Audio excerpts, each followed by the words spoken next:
right, hello everyone, and welcome to the Geomologist Presents. I guess this is a special edition YouTube video. I have a guest to help me. Well, initially I invited him to help me unbox something I've gotten from Paizo. Let's see here. So, uh, Oh, because we talked about Adventure Pass, and that is Jason Wiebe, or known as Wiebe, because there's too many Jasons apparently.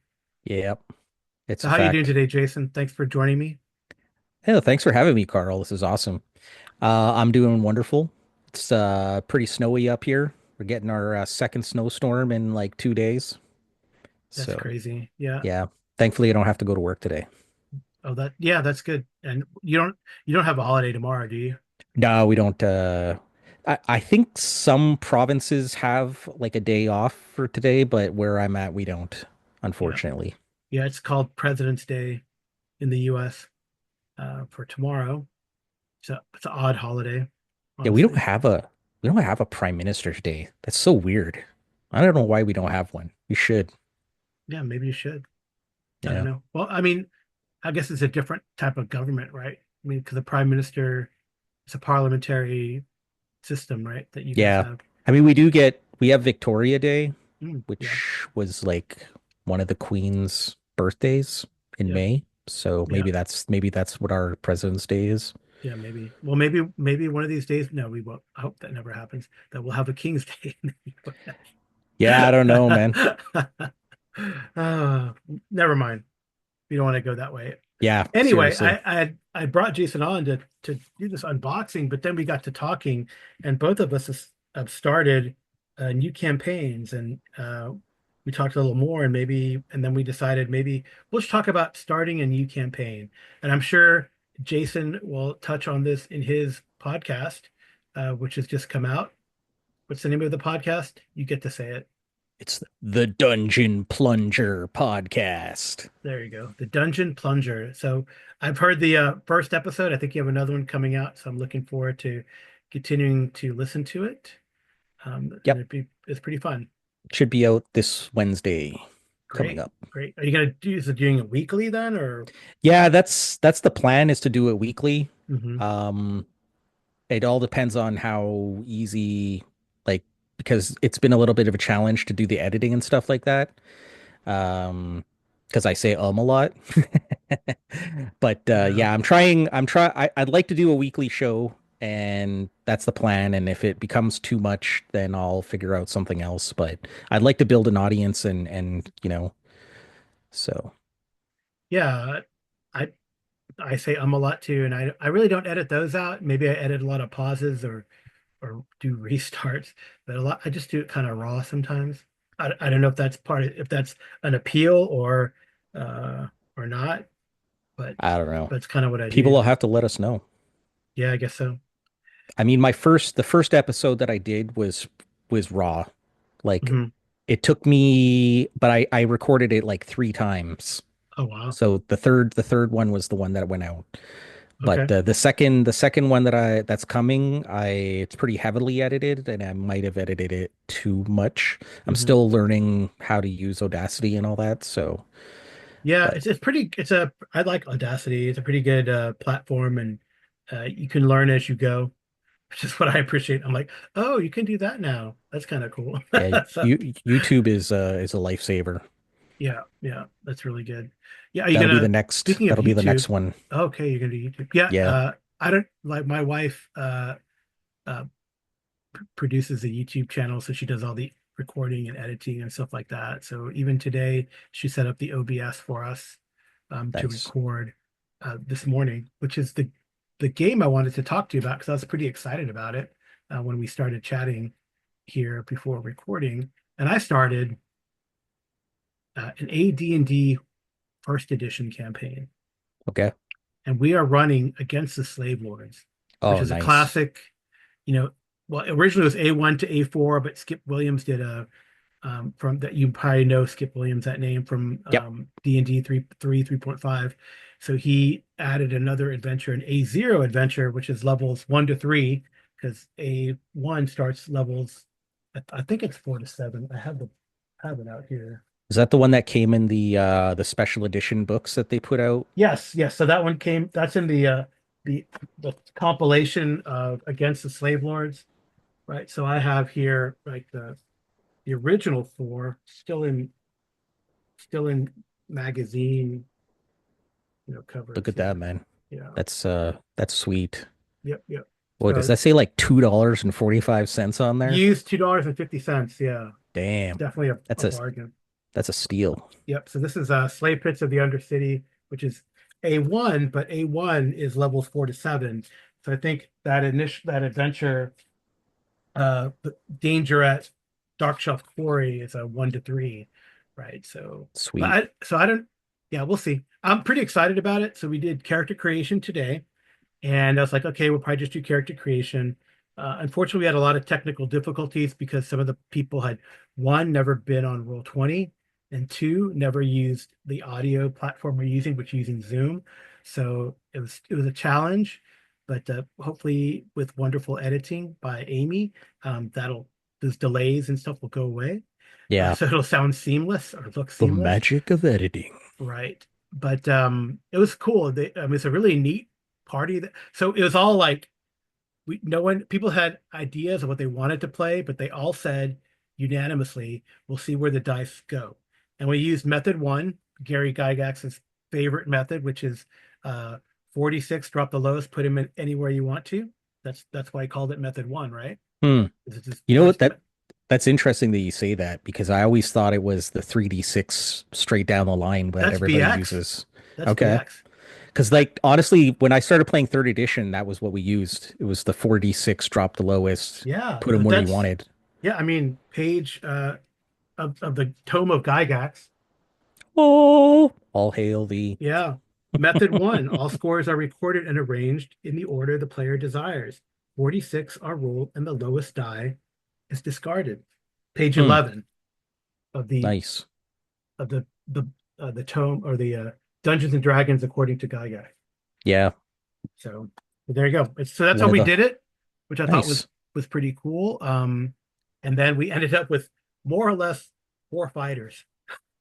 Oh wow. Okay, that'll be interesting. So three fighters, what, yeah, more or less four fighters, right? So one's a pure cleric, but one's a cleric fighter, and the other two are just fighters. Hmm. So Do it you just Do you think that in first edition that it suffers from the thing that like I know in third edition it was like this like if you didn't have everybody like one of the four food groups of classes so the fighter cleric wizard that the adventure suffered or do you think that that's not an issue in well, we'll see. I don't know. That's a good question. I think we'll have to see down the road how it plays. Their lack of having arcane magic uh, might come to play, but there's two clerics. One's a cleric fighter, right? Half orc cleric fighter. mm, We're playing in interesting. Greyhawk, so worships Obadiah. Okay, The that's cleric is cool. a cleric of Farlagon. Okay. So that kind of works, right? A god of woodlands and hunting, and a god of travel and the Yeah. outdoors. It's like it's the REI pantheon. Yeah. No, I love Greyhawk, man. Yeah, That's it's cool. it's probably one of my favorite settings. This is my I am the dungeon master That's a mug. sweet cup, man. Mhm. Mine is Canadian red. it's a Tim Hortons cup, Oh, but you know, they're not even Canadian anymore. They were uh, bought by Burger King. oh wow, But you know what? Everybody here still thinks they're Canadian, so that's cool. that's good. Yeah, I hope Canada's not too much in mourning after last night's game, Which one? the hockey game. Oh, okay. I don't follow hockey very much. Okay. Uh Sometimes I do, it depends. I'm in Montreal and Hmm. I tend to be like against Montreal just because people here are so like crazy about their hockey. Yeah, I'm originally from Winnipeg, so usually I go for the Jets. cool. But I really like, I feel like some of the best times when you go to a hockey game is when you see like Boston versus Montreal. Oh Those are some good yeah. matches. Yeah, that's So, true. There's some rivalries, man. oh I think yeah. that's neat. And it was USA versus Canada. That's why I was Okay. wondering. So, Yeah. and No, the no, US, the USA beat Canada 3-1, okay. surprisingly. So Ah, I think they're going to play Finland in the finals, USA aren't they versus all Finland. like from like Nordic countries and Russia anyway? Yeah, I think it's like they do like a I think it's a I think is it Sweden, Finland, US, and Canada, something like that. Okay. Maybe maybe Yeah. some. I might be just like a invitational group of four. I don't. So who knows? But they're kind of like how they have like a five nations for rugby. I guess they do like a four nations for hockey or something like that. Yeah. It's all So cool. that's cool. So yes, that's what they're doing. And then so the rivalries Boston, Montreal. So there's a rivalry between Harvard Rugby and McGill Rugby that dates Okay. back to near when rugby started.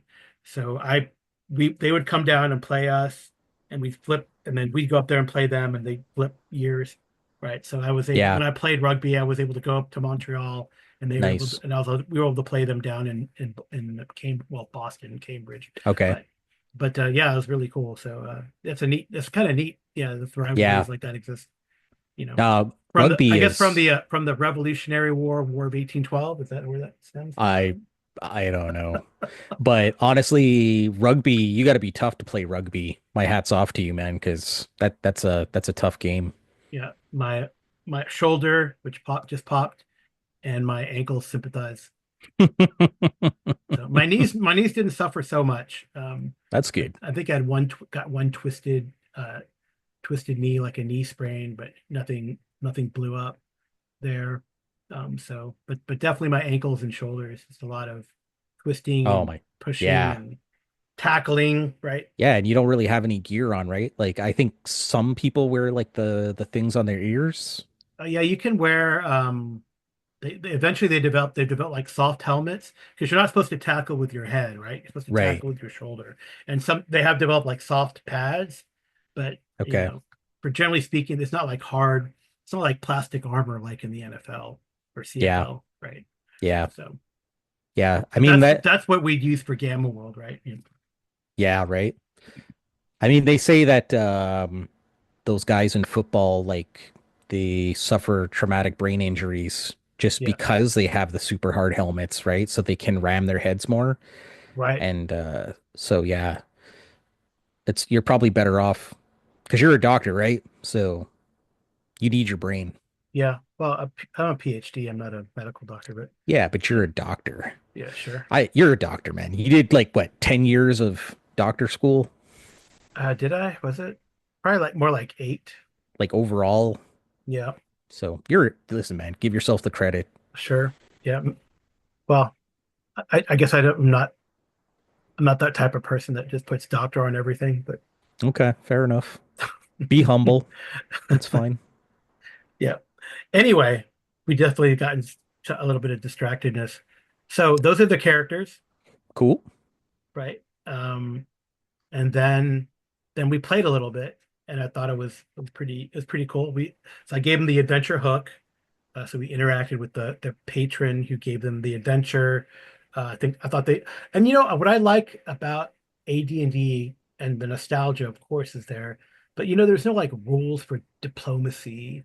There's no rules for like, are you going to haggle? I mean, I guess it's great if that's the kind of game you want to play, but it's nice to kind of just listen to the player characters talk and try to get an edge, and if you have a role, if you need a role, then you can default to the in BX, the 3d6 reaction roll or the percentile dice reaction roll like you have in AD&D. So I thought that was pretty cool when we really needed to. So it was a cool negotiation. Then they have an idea of what to do, but then they wanted to kind of go to town and get some more intel, and they got into almost some trouble, but they worked their way out of it because one of the things I love about AD&D is that super heroic strength, the percentile die strength. I don't know if Okay. you Yeah, so that's I thought that was just a second edition thing. They like that you got that like was percent it like 95 or what was it? Like 0 1 to 00, right? You can yeah, get, and 00 being its own thing, right? So, yeah. but some guy rolled 1888 strength, and I guess he originally was going to Nice. be like a ranger, but he's like, ah, man, I just can't pass up having that super strength. For sure, He's man. dumb as rocks, got a 7 intel and a 4 charisma too. So That's awesome. But they played with the first characters they rolled up. Even the cleric fighter just got 13 straight down the line almost. It's kind of funny. Yeah. So, and but you know, but we had it bonuses for race and bonuses for age or subtractions for age. So Okay. that Wow. kind of worked Okay. out. So, Nice. um, so they had him do that. So it was cool. It was a cool character creation. And so how they got into trouble, there's all these guys off work at this at the tavern that they visited, and they just weren't they were surly. I rolled percentile dice for the reaction, and they didn't because I guess got prompted all by the guy who wanted to bring his dog in to the tavern. I said, "What? Let's see what happens." So I rolled percentile as negative.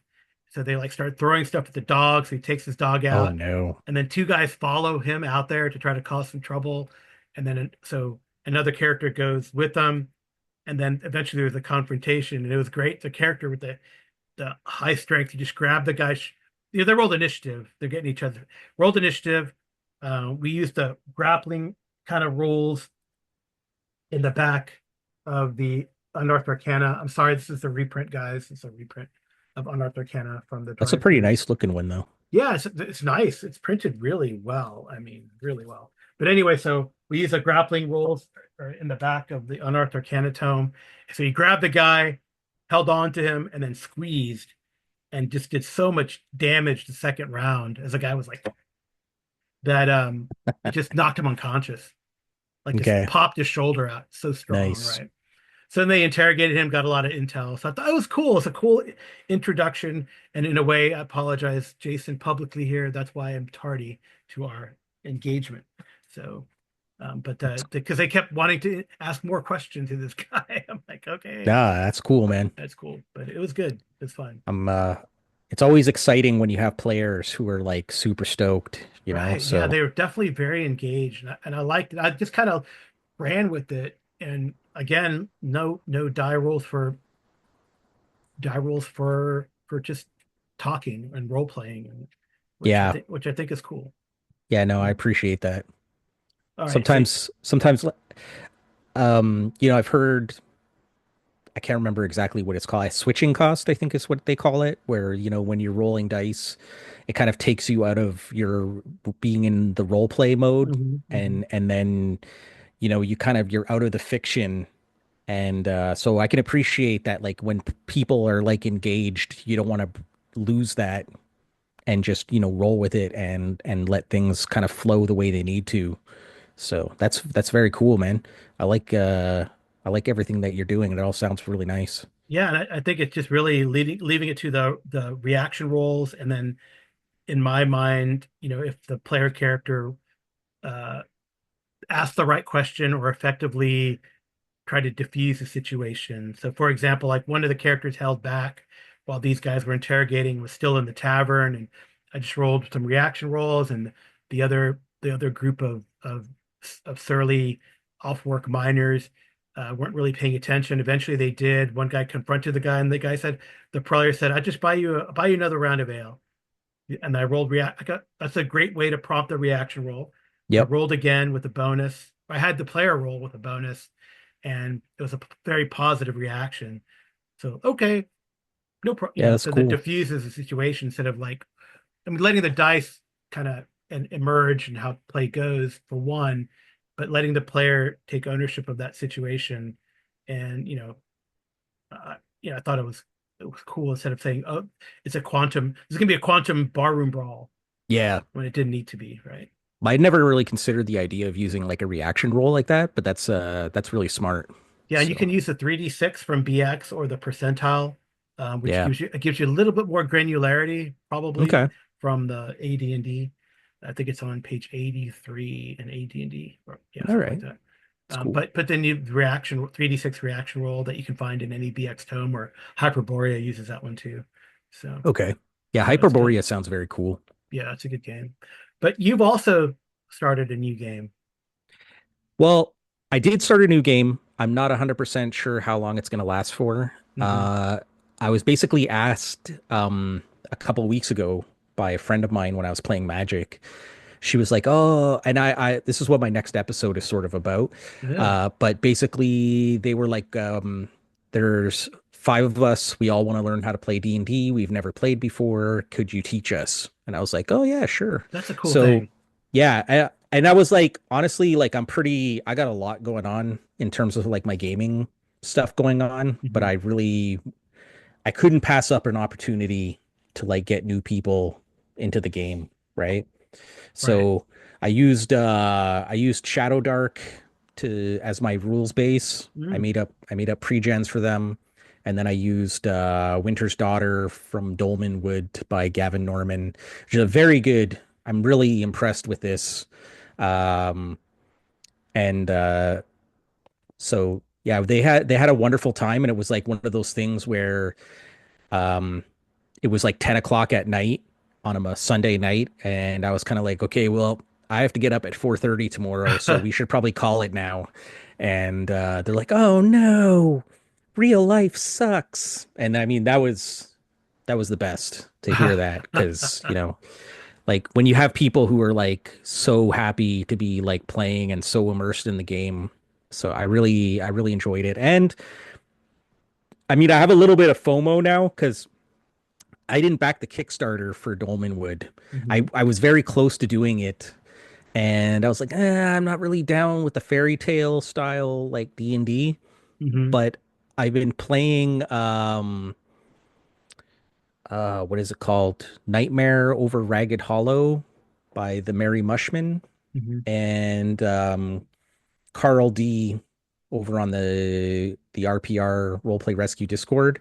He's been running us through like a play-by post Oh, and cool. using that module, and it's been so good. And it's in that kind of flavor, right? Of this like sort of more fairy tale style D&D. And I was like, wow, I didn't think that I would actually like this kind of game, but I really do. And so I was like, you know what? Maybe I can if this thing continues on down the line, I'll use more. I'll get the Dolmenwood stuff, and I'll use more Dolmenwood adventures, Hmm. and you know maybe add in some of my own stuff. But I feel like to have a base to start with was what I was really looking for. You know. Yeah, that's cool. That's really cool. Yeah. Any other projects you got? I guess you said you mostly play or you're mostly running, or is it about even? Um, I I'd say right now it's sort of like half and half. A little bit more playing, a little more running than playing.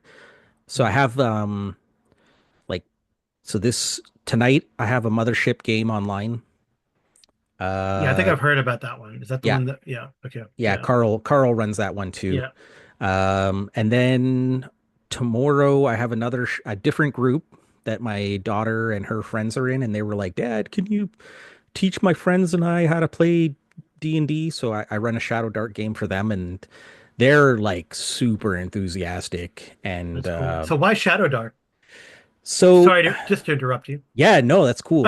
I actually Versus all the 5e stuff you have in the background. I guess you. yeah, well, I'd actually started them with Old School Essentials Hmm. for the originally, and I really struggled to like understand how to make it work at the table.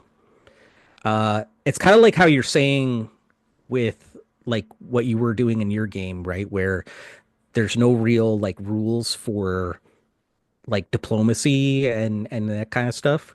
And so where I really bumped up against things was like stuff with like the rogue or the thief for like with the D6s, like a one in whatever chance of like finding traps or a 1 in 6 chance or whatever it is, right? I don't Mhm. remember offhand, but and I was kind of like, what the hell? Like, so the idea is that you're just supposed to like tell the DM, okay, I'm going to be looking for traps here, and if you find them, and then you know I want to try and disable them, and so it was really like this idea of like rolling a d6 and having like some, I don't know what it is, like a 13 point something percent chance of success Right. or 26 point, percent chance of success just seemed really like counterintuitive to me. Especially like the way I play, you know, games with, when I play Stars Without Numbers or Pathfinder or whatever, where you're rolling a d20 for skill checks and stuff like that. Hmm. Um, and eventually I was like, this is not working for me. So I switched to Shadow Dark just because it's in a I like the rules lighter aspect, and it's very intuitive for new players to Mm. like grasp. You know, there's none of this like rolling under is good, rolling high is good. What is a saving throw?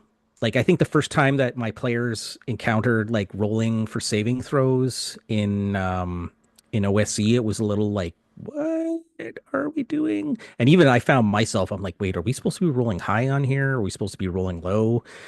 And so I just think that like Mm. Shadow Dark has the same sort of like aesthetic as what like OSE is going for in terms of like the world is dark and dangerous, but the rules, like I said, are more intuitive. Mm. And I also felt like it was a good foundation. So like if they decided like down the line that they wanted to play fifth edition, they'd have a good base in terms of like, okay, we already understand the core mechanics, and now we can just add more complexity on top of that. Yeah. Mm. So I think that was where my thought was like leading. And I wasn't sure with this very, very new group because we've only done one session so far. So that was I kind of was like, I'll start with Shadow Dark, and if they're like, oh well, this isn't the books that we're familiar with, then I can go, oh yeah, I have those books. We'll just, we can change things up. You guys can make your, because I made pre-gen, so it was like, well, you can make your own characters and do your thing. Like, but I just wanted to get things going and running, Mhm. and then take it from there. Oh, So cool. Yeah, yeah, sounds good. I hope it continues. Do yeah, me too. they like the Shadow Deck though, right? I mean, Everybody who's played it so far really likes it. mhm. And I think the number one thing that I hear that people really like about it is the rolling for spells. Because you don't have spell slots. And so whenever you want to cast a spell, like there's 5 tiers of spells. So it's basically you roll a d20, you add your spell casting check, and you want to get higher than 10 plus the tier's level. So like a tier 1 would be a target 11. number 11. Yeah, yeah. And if you fail your spell casting check, then you'll lose the spell for the day until you get a rest. And if you critically fail, then you roll on a well, for wizards anyway, you roll on a like a miscast thing, Mm. which a miscast table, which I really like. And for clerics, you have to pay a penance. But Mhm. personally, I would like to have the clerics have their own miscast table. I think Miscast, yeah. it would be cool to have like some sort of dark god or something like interfere with their magic, and like all of a sudden they've got to deal with the consequences of that. So Mm. Yeah, interesting. There's yeah. probably a variant somewhere. There's a lot of Oh, I'm sure. I'm there- sure. there's a lot of third party stuff for Shadow Dark right Yeah. now, which I think is pretty cool. Well, Yeah, yeah, that's great. it's pretty prolific. It's I'm actually surprised about how hard it's been going, you know. Yeah, there's a lot. Apparently, the what Gary Con is the con is it Gary Con that's coming up? No, is it? What's the one? It's not Gary Con. It's the one Mm. in Madison. Oh, Game is that Hole. Game Game Hole Hole. Con Yeah, probably? there's a Yeah. lot of a Game Hole. Yeah. And So I think Kelsey is from around there. okay. Like I think she's somewhere like near Wisconsin or Hmm. something like that. I'm not sure. I know that she played with like some of the like old school like D&D people. Like she met Gary Gygax, and I think Hmm. she's friends with James Mishler and some of those people. Hmm. So yeah. Cool. Yeah. Yeah. The con I'm focusing on is North Texas RPG Con this year. So I've heard nothing but good things about yeah, that. it's fun. It's a good I'd love to go there one day. yeah. I think for you, well, I'm sure that there's bound to be cons in Montreal, right? Or not really? Well, we have Comic Con every year here, and I had Okay. no idea. I felt like such an idiot. I had no idea that they actually like do role playing there. Oh, I thought it was just like you go to the booths and buy stuff and right. Get signed autographs. Yeah. stuff and pictures and all that. And then they do the cosplay shows and all that stuff. But apparently there's like a bunch of role playing that goes on Well, there. that's great. Yeah, we're trying to get that Yeah, down here at Big Texas Comic Con. So nice. Yeah, So, it's so I'm gonna next year, that's my plan. I'm gonna try and do that. mhm. And I know like back in the day there were some like other ones, but I never really hear anything, Hmm. which is kind of sad. Um, but maybe I'm just not tapped into the scene. It's it's kind of difficult on some level because we have like French and English here, and so there's like certain groups, it's just like it's a French language group. Oh wow. So you really are, unless you're tapped into that community, you're Mhm. not necessarily going to hear about those things. Um, but that's like I'm just not because I'm not as not as bilingual as I would like to be. I tend to like look at most of my news and everything in English. Hmm. So sometimes I miss some of the cool stuff that's happening, you know. Wow. Yeah, I know there's some in the New England area though. I don't know how accessible, but Yeah, I but mean, so when it came just before COVID happened, my plan was I was like gonna go. I wanted to go down to. I wanted to go to Gen Con again. I've been to Gen Con once oh already, nice. Okay. but that was like a long time ago when it was still in Milwaukee. Hmm. And Wow. but I did want to. I wanted to go to like Game Hole, and there was I think Gary Con. I think those were the two that I wanted to go to, and then COVID happened and everything shut down. And then I just never ended up like being motivated to go Hmm. to a con since then. There was another one that I really wanted to go to that I thought would be super cool that was in Deadwood. That was Oh for wow. yeah, it was for Savage Worlds. They were gonna do a like a Deadlands Savage Worlds con. That's cool. And yeah, but that happened like in like I think it was like the last year of like COVID. And so I wasn't sure if I was going to be able to like leave the country and then get back in again.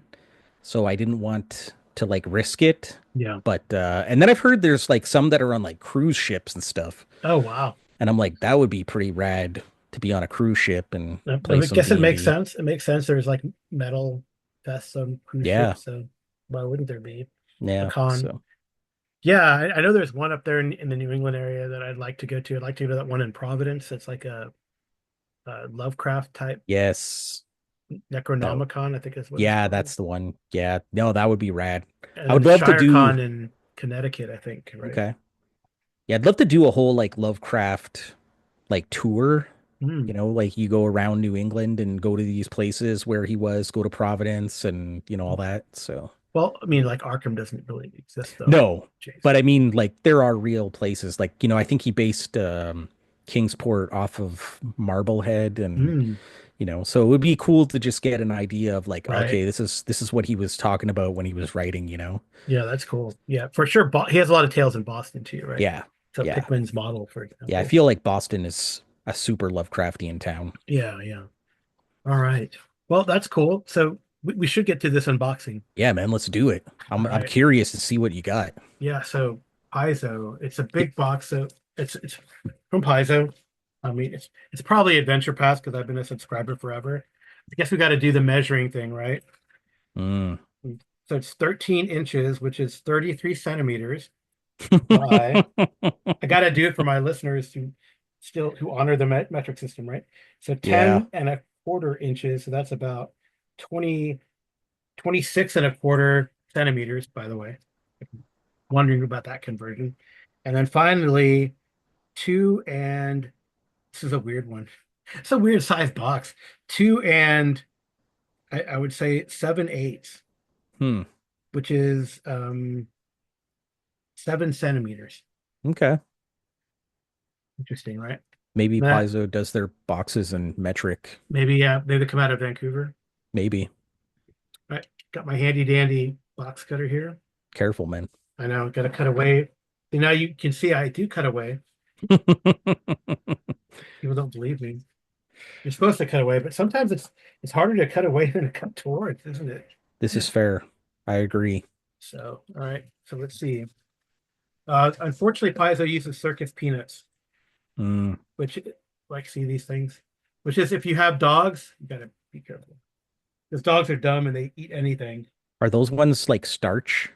They're probably the starch ones. I mean, but still, you know. Yeah, you probably don't want your dogs eating that. Oh man, it's got inner. Oh man, you got like a mega, Yeah, got a mega I shipment. was behind a little bit in my subscription, so I had to catch up. Yeah. So these are like the little envelopes. If you subscribe to Paizo Adventure Path, and you realize what the subscriptions. Either so I got to open these guys. Yeah, I used to be a subscriber, but the shipping costs are just Are they serious? Are you way too serious? much. So, All right, so I'll open the first one, and then I'll see. Okay. Oh, that's bizarre. All right. Okay. So I got a one and a three in the mm, first because now Paizo Adventure Path does like three-part adventure path like we talked about. all I got right. a one and a three. And what is this one? Be a two and a four. That'd be funny. It's not though. It's gonna be a one and a two. All right, a one, a two, and a three, and a one. I guess. I guess that's what it is. So I gotta look at these in order. Okay, that makes sense. All right, so this is I got four adventure path things. I got for the Triumph of the Tusk adventure path. It's this one Cool. here. I got it. I'm never good at this. You have like real, but I got a picture. Yeah, it's The hard when you got a background. Yeah, Triumph of the Tusk, That's cool, man. the Resurrection Flood, and then Hoof, Cinder, and Storm is the second cover, Very nice. and the last one is Destroyer's Doom card. Sweet, man. So those are those. So what is I don't even know what they're about, you know? Yeah, I was going to ask you what the premise for the campaign is. All right, so the Triumph of the Tusk adventure path begins with an eclectic band of dignitaries becoming battle-hardened survivalists fighting for the Orc homeland and independence. Oh, wow. This volume includes an overview of Orc culture, an exploration of the Flood Truce tradition, new magical items, and fearsome creatures that wander the wilds. The Resurrection Flood is an Orc-focused Pathfinder adventure with four third-level characters. Neat. Yes, Does it take that's place in Belkazin or whatever the work country is? yeah. It's in Bel. Oh, that's right. We talked about Belkazin. Yeah, it Yeah, takes place in Belkazin there. nice. That's awesome, man. That's really cool. That's Yeah, really this cool that sounds they're pretty doing. cool. It's nice that they're doing like racial or I guess kindred, I'm not sure what ancestry Mhm. style APs. Like Yeah, they're really digging deep. yeah. This is all Belkazin apparently. That's cool, man. Yeah, that's really neat. So that's a triumph of the Tusk, right? So number two, no mercy for traitors. Ooh, that's what that says. Just Sweet. that's Destroyer's Doom. Sorry. Hoof, Cinder, and Storm is the second one, but that says agents of the Orc Horde. That's who you guys Cool, are. man. Agents of the Orc Horde.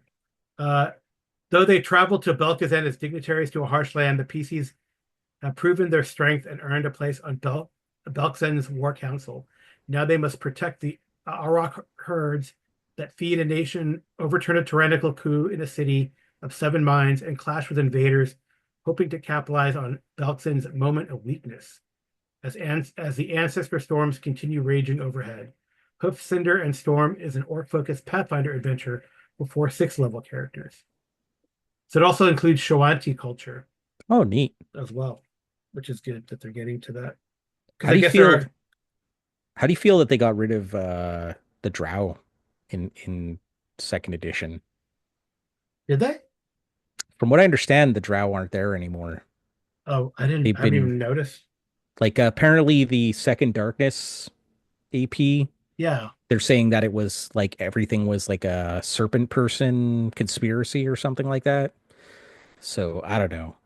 It that's weird. So they're yeah. serpent people, they're not drow anymore. Yeah, I don't know, dude. I just I don't know if it's because they wanted to get like cut that part of their of that like D&D identity away from them. Maybe they're afraid So of like repercussions from WotC or something. I don't know. I mean I think the Drow are part of the like the open game license. Yeah, But I know maybe. that like when they did the remaster version that they were trying to get rid of like trying to create their own identity, right? So that Yeah, they were separate from like fifth edition and WotC. So, but I just thought yeah. that was kind of odd. I mean, I feel You could like, just call them dark elves. You don't have to call them drow. yeah, I don't know, dude. because elf is not trademarkable or copyrightable. Yeah. Anyway, so the last one, Destroyer's Doom, is no mercy for traitors. Right here. So that's against all odds, the fractious orcs of southern Belkzen have united, thanks in part to the PC's insight on how to subdue the region's terrifying ancestor storms. Now Belkzen has mustered an army to quash an undead uprising and punish the treacherous orcs who enabled it. Mm. This PCs, ancestor storm sounds cool, man. yeah, the pieces will infiltrate the enemy city before the siege begins. Only then will they discover the undead apocalypse's true master Mm. for ninth level characters. So I guess it That's pretty goes. awesome, man. So it looks like it goes from three to 12. It's awesome. That's That's cool. cool. Yeah. So I'd because play that. yeah, it sounds really neat. And then I guess this last one um here, it's the Spore War Adventure Path. This is actually number 210, by the way. Yeah, that's the one with Tree Razor, right? Tree Razor?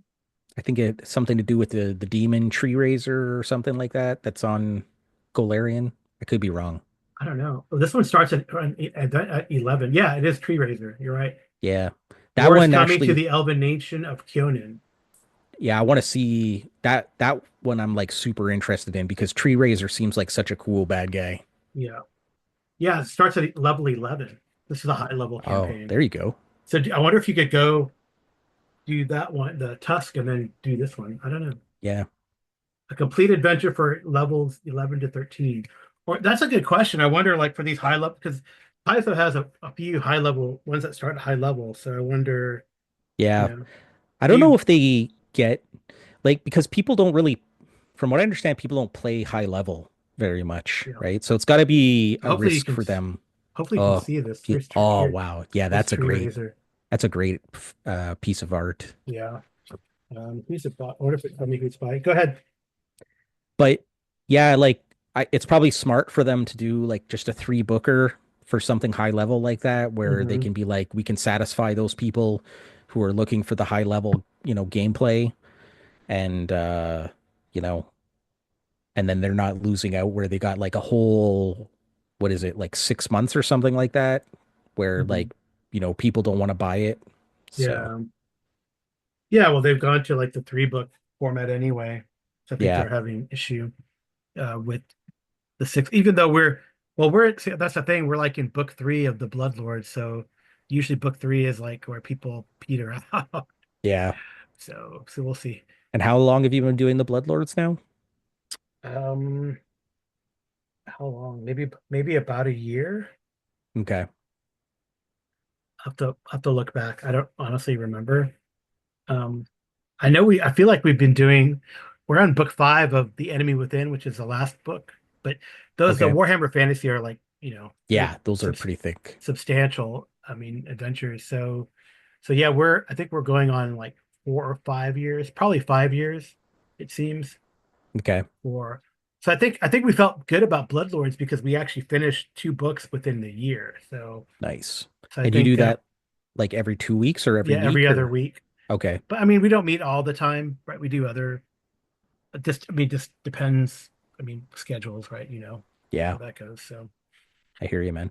yeah, so that's yeah, so that's the unboxing. So look, It's always actually exciting. the Tusk, I didn't know about the tree razor thing, so that's kind of neat. So the Spore War stuff. So that sounds pretty interesting too for a high level campaign. They do Yeah. make some very interesting campaigns. It just, has anyone ever run all of them to completion? I don't know. Maybe there's someone out there. I don't know. I feel like you're if you have, you're the exception, right? Yeah, So I yeah. think maybe it's like 5%, I would say. It would be interesting to like get some statistics on that, Yeah, have like a survey, but I don't know how yeah. you. I mean, it would be I don't know how hard it would be for Paizo to like send out a customer survey and be like, hey, out of all you subscribers, right? Like how many people, or even on their forums and stuff, but like how many of you guys have like played an AP? How many have you done? How far have you gotten? What Right. what level That'd have be you, really interesting. like I feel like the data that you could collect from that would be super fascinating. I mean, Hmm. and not only that, I mean, but like marketing wise for them, it would probably be super, useful. I just wonder if it would be bad for like their competitors, right? If they put all the effort into gathering that data and then they release it, and then Hmm. people can go, "Oh, well, this is how we do it," and we didn't need to go through all of the hard work that they did to like create all that stuff and then collect it, collate it, what does it mean? Yeah. But Could it end up being like a negative impact for them? I don't know. yeah, so I don't know. Right. I'm not smart when it comes to like research Hmm. like that, when it comes data collection and but I do find that kind of stuff super super fascinating. Like I play Magic, and there's a site called, I play Commander for Magic, and they have a Hmm. site called EDHREC. Yeah. And basically, you can go on there to get to like look at cards and see like what percentage of cards go in what kind of a deck or whatever. And so the statistics there are pretty fascinating. So it would be interesting. I always find RPG statistics interesting in terms of you know, what's how does the community feel about stuff? Yeah. Yeah. Well, I might as well open this thing while you're here. It's another Paizo. Sweet. I think it's Did probably parts 2 and 3 of the Spore War. Now I'm very curious for the mm, Spore War thing. was that I one know, separate? yeah, well, it came separate. Like they sent me a box and they sent me, I guess, the other two. Or was this earlier? Oh wait, I don't know. No, this is something different. Jeez, man. Did the Spore War just start? I think it must have just started. This is from the previous one. So talk about three adventure paths. This is like part 2 and 3 of Curtain Call. Curtain Call is this one here.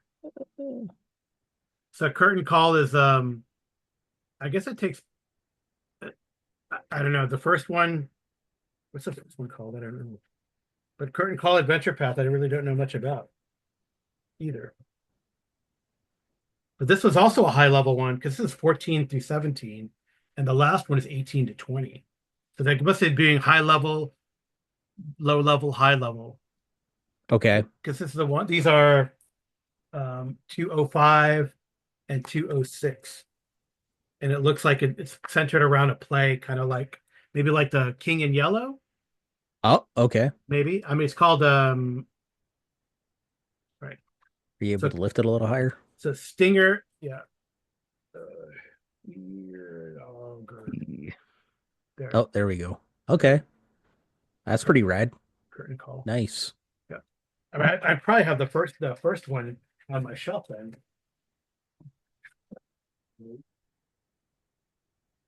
Yeah, I do. Stepped away. Now I'm back. There we go. The first one's called Stage Fright. Okay. There, that's that one there. And welcome to show business. Your group has faced many foes and dangers during your adventuring career, but one enemy in particular has gone on to inspire stories. Now, a famous director. Oh, this is kind of cool. A famous director. I don't know how much work the GM would have to put into this, though. A famous director wants to transform your previous adventures into an extravagant new opera, and you'll be there to help. First, though, you'll have to Sweet. address rumors that your old foe has returned to plot revenge against you. So, stage fright is 11 to 13. That's curious. And it takes place Kintargo. Is that Cargo. I I want think to say, that's in the Hell place. yeah, isn't that next to Shellyax or in Shellyax? Might be in Cheliax. Yeah, that's pretty cool. Interesting. Yeah, it looks like the Spore War thing started in January. Okay, So that's just taking crazy. So they must have a way to customize this curtain call to give your, you know,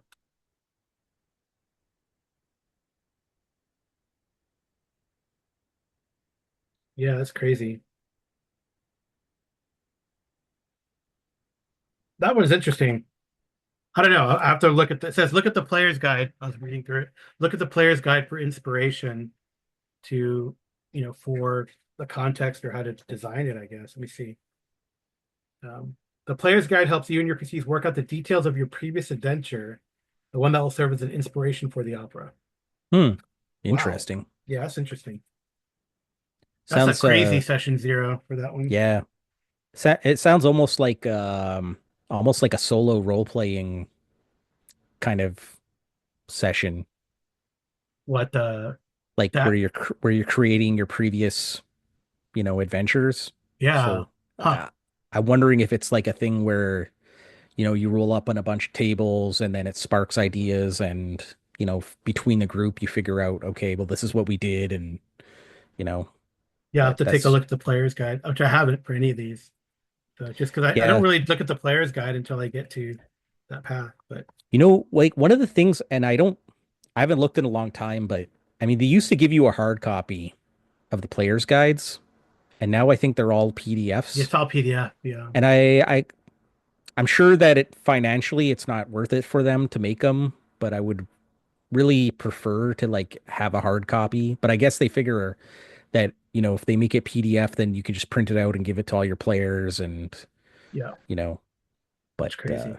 yeah, Well, interesting. I mean, it should be. I mean, one of these days when our dance cards unfill, Jason, we're gonna have to do some sort of Pathfinder thing or for sure, 3.5 man. thing. Yeah. Yeah, So we should maybe one of these small ones, either Pathfinder 2 or even jumping back to Pathfinder 1. Either way would be kind of fun to do. yeah. Well, Or just I've definitely been wanting to do like a Pathfinder 2 thing, like something small, like one of the little mini adventures there that they have, like the little, just to get a feel for it and you know, oh, like but the Thorn Keep one or something like that. yeah, That was pretty interesting. I started that one, and I might actually. I wonder if I have the roll 20 for it still, but like they have like single ones. yeah, like I don't know when this one here, the what is it? Yeah, Shadows at Shadows at Sundown. But yeah, like I have a whole bunch of these ones from when they first came yeah, out. and even Um like this their one's like for 200th, 11th. yeah, their 200th number 200 was Yeah. like a single volume, which might be kind of neat to run. Yeah.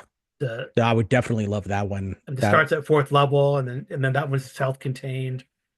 yep. That was pretty good one. Yeah. Yeah, Like it's been so long since I've done Pathfinder that I would it's really love to have an opportunity to play. yeah, It's just I find it's hard to find people hmm, that want to play that game. So I'm always sort of envious interesting. when I find people. And I also find like just like what you were saying today about how um trying to get people online to play and then you have all the technical difficulties. And so I feel Right. like that's a real barrier to entry on some level because it's like so especially when you're the game master, right? Because it's like, okay, so I gotta get the program up so that everybody can have their characters. I gotta Yeah, get the VTT working so that everybody can have their characters, have the battle map, have the tokens, and then all of that stuff working. And then people are like, oh, I can't see my character, and yeah, oh, like how come I see darkness or where's my guy? And so I'm like I appreciate those things. And when you meet a game master who's very good at it, who's like able to like navigate all that stuff, it like that's amazing. And those people should be like given a lot of credit because it's not an easy thing to do. But I'm just the kind of guy that like you talked about starting a campaign and everything, and for me, it's kind of like, listen, I'm just gonna get in there and do it. What the mhm, heck is? Oh, that's my keyboard. Sorry. Like I'm just in there to get at it and do it. yeah, Like I don't want to spend a lot of time screwing around. I would rather just like jump in and let it happen. And I feel like too much prepping and too much planning and then it's like, oh, the all the enthusiasm kind of goes out. mm, Like even the like session zero thing, I could see the value in it, but for me, it's almost better to be like, okay, guys, let's just try to get our characters made as quickly as possible and then jump in the game, like what you yeah. did, jumping in and No, playing right we away. made characters today though. Yeah, but you did it. You had enough time to actually play, Yeah, right? yeah. I think, I would love to have gotten further, but yeah, it just. I mean, you just gotta. I like players who like are asking questions and getting into the world and exploring, doing kind of fun things, not just kicking down the doors, right? yep, Although I would say the character with the iron grip today kind of kicked down a door, but that's okay. yeah. That's No, you okay. need that, He right? controlled the situation, right? That was kind of Yeah, great. But I love that I thought there's gonna be a okay, I guess there's gonna be a barroom brawl, but then the other character like took off. Like, oh, that's kind of cool, honestly, right? yeah, So, and I like players who kind of uh, I feel like they basically they feel like, oh man, I spent a whole hour and a half making this character. I've invested some time, so I'm just not gonna play him dumb or yeah, silly. This is a real person in this fiction to me. So I think yep, that's neat. yeah. And I he think has, that's he has his important. little dog. So it's cool. He's a priest of Farngalin who has a dog companion. It's kind of Yeah, cool. no, that's cool, man. Yeah, and not a companion because it doesn't exist in 1E. But so I'm just gonna buy a guard dog. Yeah, Okay, yeah, sure. yeah. I mean, honestly, there were things in third edition and Pathfinder that I understood why they were there, right? Yeah. Like the idea was, okay, everything that you can do in the game is going to have a rule, right? So there's which is noble in the sense that like I never understood like when I first started playing D&D in second edition, I was like, okay, wait a minute. How come bad guys can do this, but as a player I can't do that? And I think that that was sort of what the third edition was trying to solve, right? Was Right. that whatever the bad guys can do, you can do, and whatever you can do, the bad guys can do. And Right. They it's even had like everybody's, savage species, right? So yeah, how you make like a like an Authok fighter. exactly. But the problem is then everything becomes regulated to try and balance and Yeah. rules and Hmm. stuff. Hmm. And so sometimes I would just be like, really, man? Like, why do we need all this like detail and extra like weight on the system when and I think it comes down to like that's what I like about Shadow Dark is that it's very much like listen, here's what you need to get running, and then whatever you need after that you can make up on your own. You have a sort of a template to go by, Hmm. and it's not overly burdened with with mechanics. It's what can you imagine in play, right? So Yeah. Yeah. I think like just to close things out, because I'm sure we've been talking for a while, and usually my unboxings are short, but this was a special unboxing.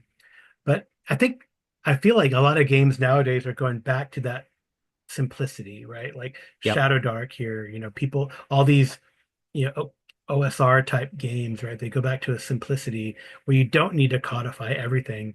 And I would say even with game design, as complex as Pathfinder 2 is, there's a separate rule set, much like in AD&D second edition and first edition for that matter, where monsters are made with a different set of rules in a way than characters, right? So there's a right, different design consideration. It's not really different rules, but definitely a design consideration, yep, right? Because there's some things that monsters can do that like the player's like, oh, I can't do that till I'm like 15th level, and I got to take exactly, all these feats and go down this talent tree. So I think that's kind of cool, right? So we were yeah, comparing that, and because like the especially like Bloodlords, which is funny because they're monsters, right?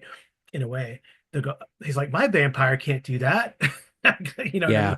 mean? My vampire character can't do that yet, right? A simple thing that all vampires can do, which is like you get blasted and you turn to gaseous form, right? Right. They can't do that and go back to their coffin until they're much higher level. But then they're fighting something that's like CR 6 or 7, and they're like, but they can do that? Well, that's what Yeah. monsters do. Yeah. No, I agree. I've kind of like gone back to that idea, especially mechanics wise, that Mhm. like, you know, there's ways of emulating things that don't do it the way the players do, and sometimes, you need to have the DM needs to have the purview to be able to like create things and not be burdened with all that. We got enough stuff on our plate the way I see it. Yeah. So, All right.